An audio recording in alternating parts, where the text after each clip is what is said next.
I said, I think that $1,000 price target will actually be hit within the next year. All right, well, Kevin does have almost $10 million in Tesla stock in his fund, which is 25.5% of his total fund. And he is feeling really bullish. Let's see why he's feeling so, and are there any caveats? That's because I think we're going to see over the next year, as interest rates come down, as long as we avoid a recession, we avoid massive job loss.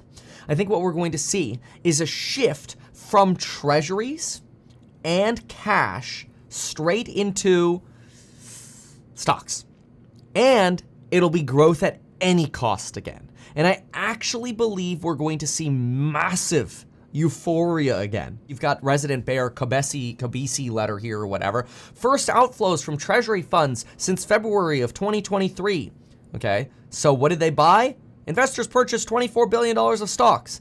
Okay, imagine when all of this fat turns into buying stocks. We're just at the beginning. There was another one right here. U.S. commercial bank deposits fell. Right, because people are buying stocks. It's getting started. Between now and the end of next year, I think the stock market will start pricing in 2030, which means we price in $1,000 just for the automotive business. I will get to Tesla's inflection moment in a second, but if all the money really does go from bonds to stocks, there's a good possibility that there would be a huge rally, and if the interest rates do come down by quite a bit and there's no recession and no one is scared of a recession anymore, yeah, we could see a huge rally. However, there's one major problem with predicting what the macroeconomy is going to do, and that is no one does it successfully over a long period of time, over and over and over again. Looking at the world's biggest hedge fund, all you can do is just basically even out your returns. Instead of making a lot of money one year and then losing quite a bit another year, you just have steady returns. That's the best that you can do. Otherwise, you would have so many funds beating the S&P 500 because you would just time the market, you leverage up, and you would make a lot more money. But the investors that do outperform S&P 500 are the investors usually that bet on the fundamentals of the companies. For example, like Warren Buffett. And the fundamentals of Tesla are incredibly great in the long term. So whether Tesla stock breaks out next year or year after that or 5 years from now or 7 years from now, it doesn't really matter to me because I'm just buying every single month. And my research is telling me that the stock is worth a lot more money right now than what it is trading for. And you can see how much I'm willing to pay for Tesla stock on my Patreon. Possible inflection point for FSD is coming. They would not launch in China unless it was pretty good, says James. And we can see from this that Tesla's FSD is coming to China. This screenshot here is from the owner's manual for Chinese vehicles. And here's a translated version with Google Translate. We also just saw similar things in Australia and Germany. I don't know if this inflection point is going to be the inflection point because we had so many of them before and FSD is not solved yet, but what is clear is that this is an important milestone. So either way, I'm fairly happy about this, and more importantly perhaps, this could actually increase Tesla's profits because people in Europe and in China, they don't want to buy FSD because they can't use it. But it appears that that is going to change perhaps very soon. Nothing has been really officially confirmed, so it could still take a while, but either way, I see this as good news. It looks like FSD is also coming to South Korea. If you look at the owner's manual in Korea, it now has a section about FSD. So it is probably coming to many more countries. There's another inflection point, and this one we don't need to guess about. The new Model 3 is very popular in Italy. Clearly, there's an inflection point here. We are doing quite a bit better than before. And Roland says that all European countries with the refurbished Model 3 supply are trending higher than last quarter. A new Tesla center opened in Italy, and many people waited for hours just to get a test drive. What's also really good is that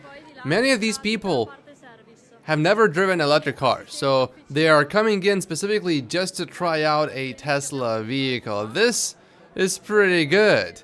Also, there are not that many cars in Italy, electric cars. I heard only about 4% of the cars in Italy are electric, and it's a pretty big market. So there is a lot of room for Tesla to grow in Italy. In Europe, currently, every country is doing well except the UK, but they did not get any refresh Model 3s yet because they drive on the other side of the road. Here's the year-to-date situation in Europe. Except for Germany and the UK, all other countries are doing fairly well. But Roland says that for Germany, this can still be explained because last year, many cars were bought in Germany with the high subsidies and then exported after 6 months to neighboring countries because you had to own the car for 6 months at least to keep the subsidy.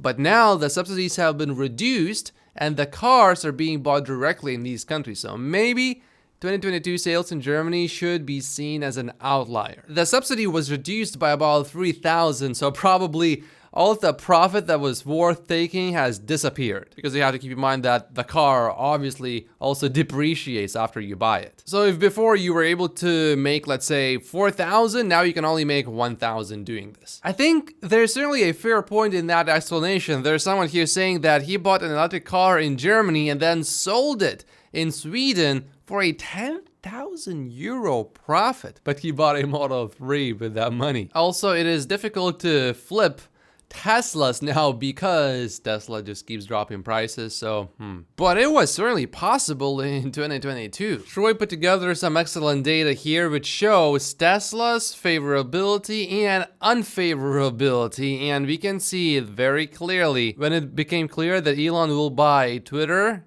more people had an unfavorable opinion of Tesla. And this is based on 227,000 responses, so I think the data is pretty good. Now, there are still a lot more people that feel neutral about Tesla than those that feel unfavorably about Tesla. But the problem is, there are more people that feel unfavorably about Tesla than favorably. And they continued the survey. The question remained the same. How much do you like Tesla cars?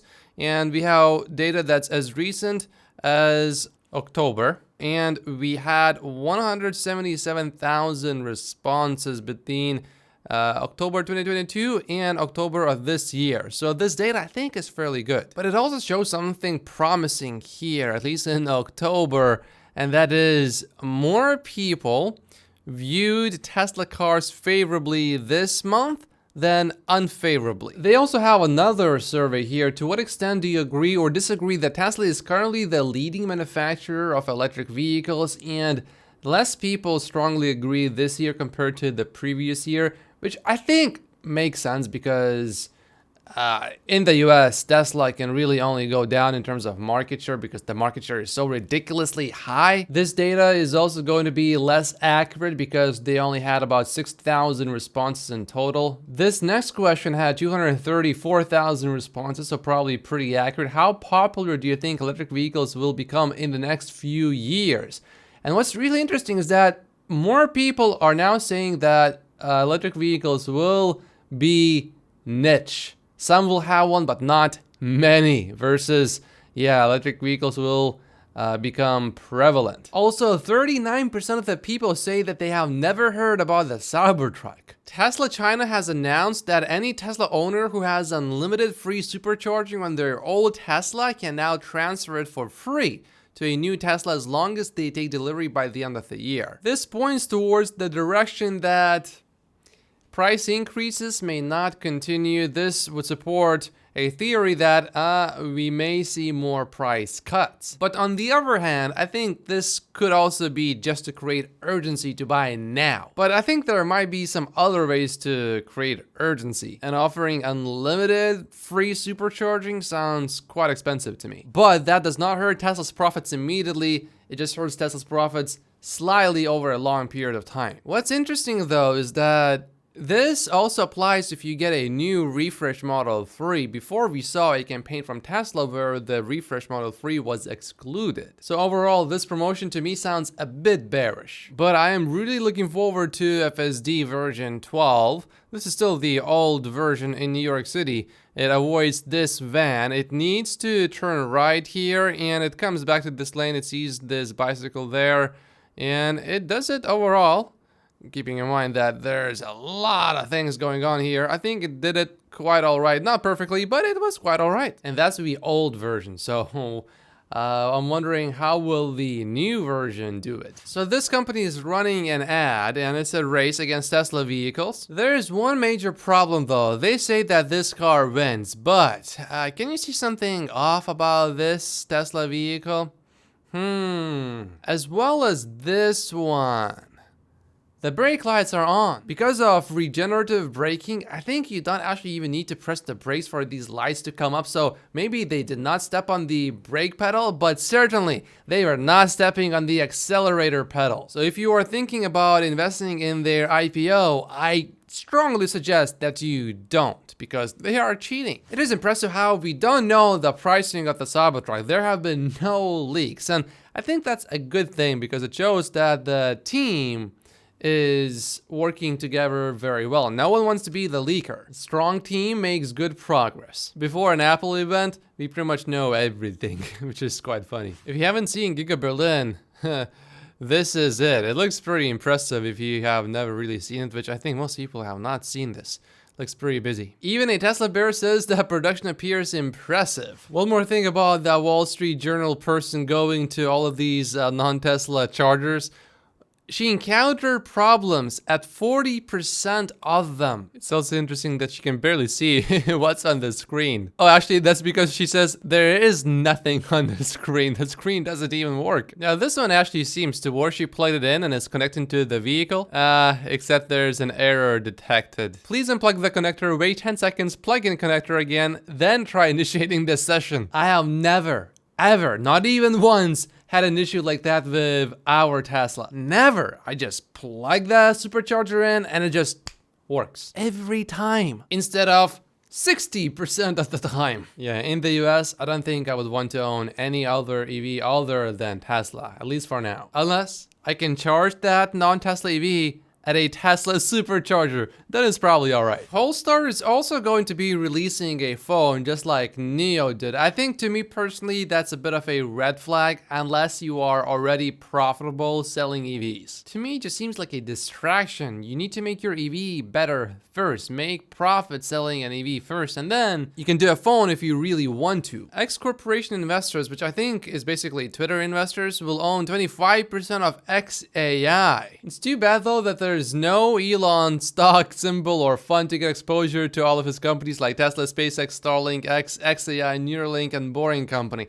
I feel like there's some money to be made here because technically you could buy SpaceX or X if you meet certain requirements, but no one has created a fund of all of these companies. I think there's a possible feud coming up between Tom Nash and Meet Kevin. I'll be watching this carefully. As far as I can tell, this is a real picture.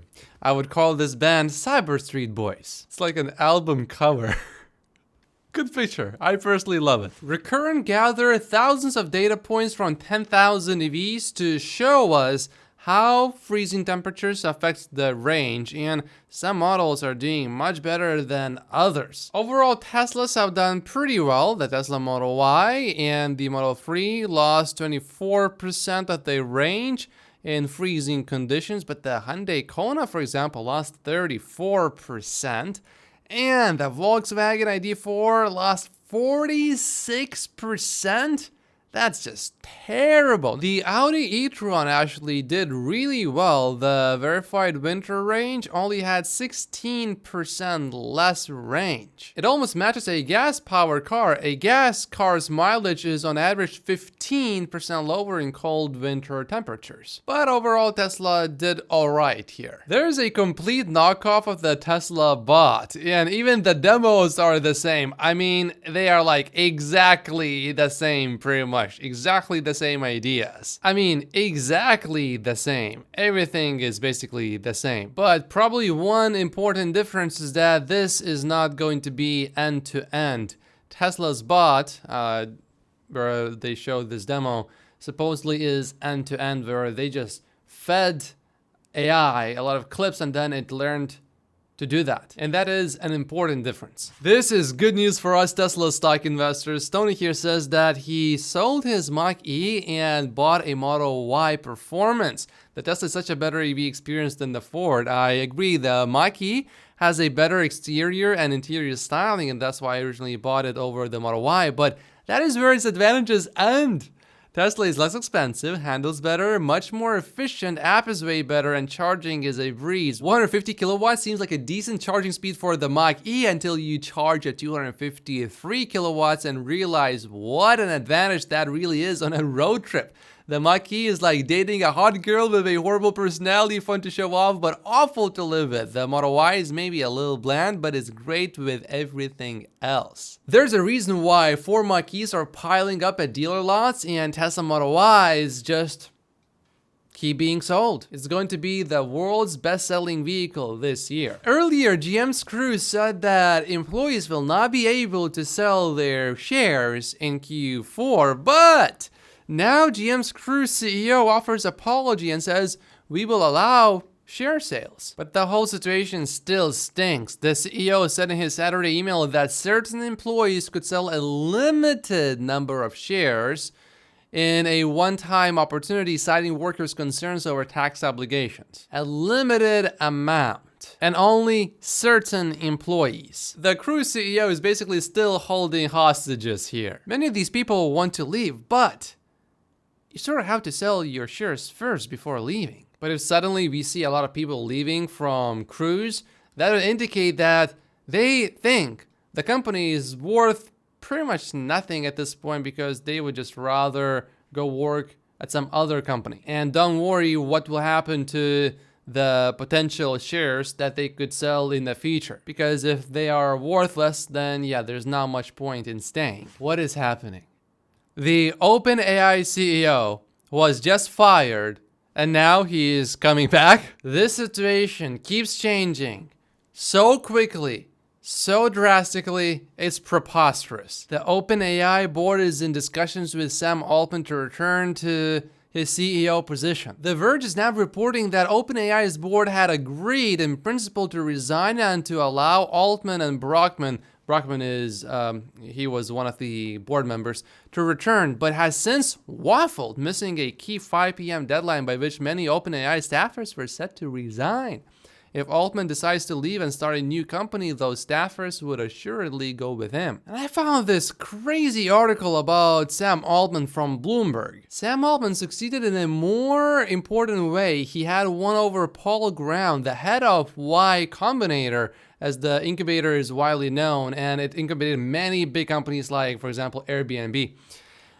Graham was impressed by the way the young entrepreneur gravitated toward power and wielded it to his advantage. You could parachute Altman into an island full of cannibals and come back in 5 years and he would be the king.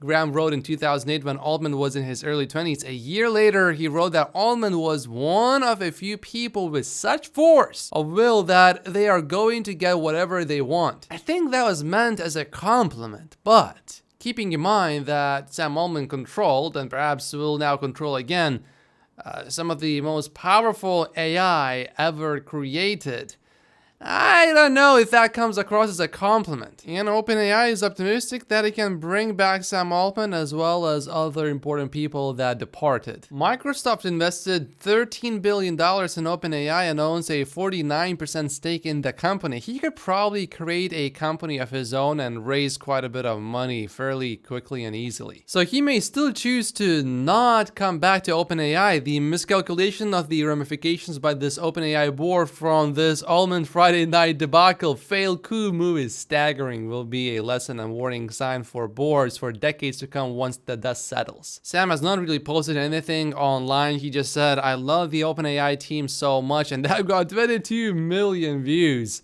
And he only got 2.1 million followers, so wow. Maybe I should tweet that I love the Tesla community so much as well, which is true. But this is some crazy drama. David Sachs and Elon weighed in on the situation. Sam should get his job back. The board should be replaced by founders and investors who have skin in the game. The nonprofit should be converted to a C Corp.